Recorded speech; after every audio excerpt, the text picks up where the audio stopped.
Hello and welcome to my channel Travel Guide Rajat। আজ আমি যাচ্ছি কলকাতার কালীঘাট মেট্রো স্টেশন থেকে মেট্রো করে দক্ষিণেশ্বর। তো চলুন ভিডিওটি শুরু করা যাক। গঙ্গার পাড়ে অবস্থিত এই ঐতিহাসিক মন্দিরটি কেবল ধর্মীয় স্থান নয়, এটি আধ্যাত্মিক শান্তি ও সৌন্দর্যের এক অনন্য কেন্দ্র। এই ভিডিওতে আমি দেখাবো মন্দিরের প্রবেশদ্বার থেকে গঙ্গার ঘাট পর্যন্ত আমার যাত্রা, দেবী ভবতারিণী কালী মায়ের দর্শন, মন্দির চত্বরে থাকা 12টি শিব মন্দির ও রাধাকৃষ্ণ মন্দির, স্থানীয় দোকান, প্রসাদ ও আশেপাশের পরিবেশ। মাঝে পড়বে 16টি স্টেশন, যেতে টাইম লাগবে 40 থেকে 45 মিনিট।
আমি যদিও মেট্রোয় করে দক্ষিণেশ্বর যাচ্ছি, আপনারা চাইলে বাসে অথবা ট্রেনে করেও আসতে পারেন।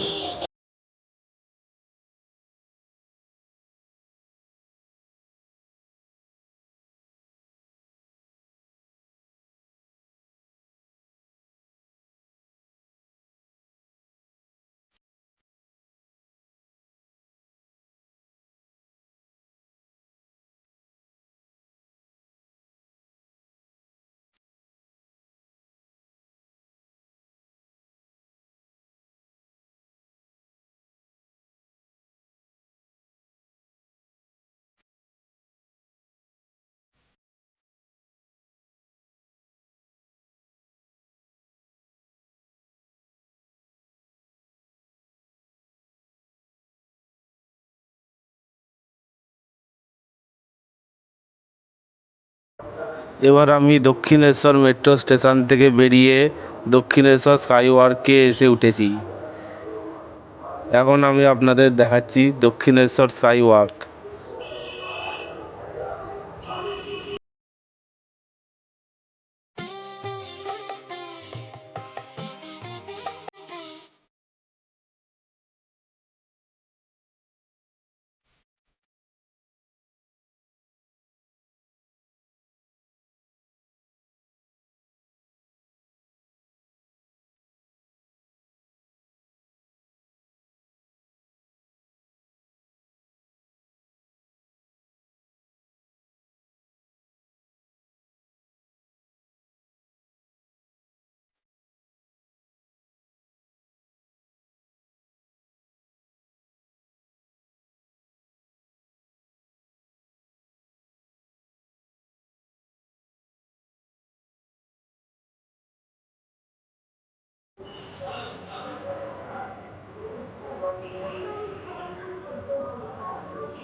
এই স্কাইওয়ার্কে অনেক দোকান রয়েছে, যেখানে পুজোর সামগ্রী অনেক সস্তায় পাওয়া যাচ্ছে।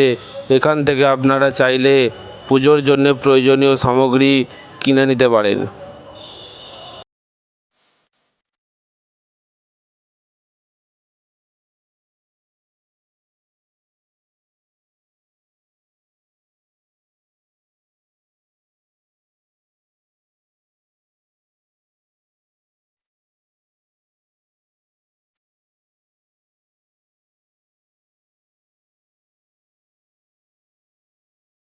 এবার স্কাইওয়াক থেকে নেমে আমরা মন্দিরে প্রবেশ করতে চলেছি। এবার আসি মন্দিরের সময়সূচি সম্পর্কে। বাংলার ঋতু পরিবর্তনের ওপর ভিত্তি করে অক্টোবর থেকে মার্চ মানে শীতকালে মন্দিরের দ্বার সকাল 6টায় খুলে যায় আর বন্ধ হয় বেলা 12:30টায়। আবার পুনরায় দুপুর 3টেয় খুলে গিয়ে বন্ধ হয় সন্ধ্যা আরতির পর রাত 8:30টায়। এবং এপ্রিল থেকে সেপ্টেম্বর মানে গরমকালে সকালের টাইমিংটা সেমই থাকে, শুধু বিকেলে আধ ঘন্টা পরে খোলে এবং বন্ধ হয় রাত্রিরে আধ ঘন্টা পরে। মন্দির যখন বন্ধ থাকে স্কাইওয়াকও তখন বন্ধ থাকে। মন্দিরের ভেতরের অংশে মোবাইল, জুতো, ক্যামেরা, ব্যাগ নিয়ে প্রবেশ কঠোরভাবে নিষিদ্ধ। এখানে রয়েছে শ্রী রামকৃষ্ণের একটা ছবি, যেখানে লেখা রয়েছে যত মত তত পথ। এই হচ্ছে দক্ষিণেশ্বর ফেরিঘাট। এখান থেকে আপনারা চাইলে দক্ষিণেশ্বর থেকে বেলুড় মঠ চলে যেতে পারেন, অথবা বেলুড় মঠ ঘুরে দক্ষিণেশ্বর চলে আসতে পারেন।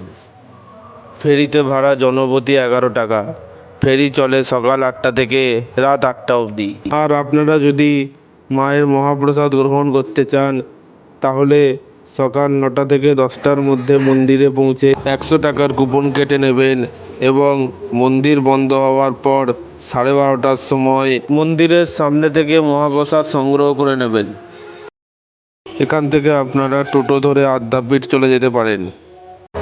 একদিনের ছুটিতে দক্ষিণেশ্বর বেড়াতে এসে আপনারা যেমন টোটো বা অটো ধরে আদ্যাপীঠে যেতে পারেন, ঠিক তেমনই ফেরি করে নদী পার হয়ে বেলুড় মঠ চলে যেতে পারেন আর বেশ কিছুটা সময় সেখানে কাটাতে পারেন। এই ভিডিওটি যদি আপনাদের ভালো লেগে থাকে তবে লাইক করে দেবেন এবং চ্যানেলে নতুন হয়ে থাকলে চ্যানেলটি সাবস্ক্রাইব করে বেল আইকনের বাটনটি প্রেস করে দেবেন।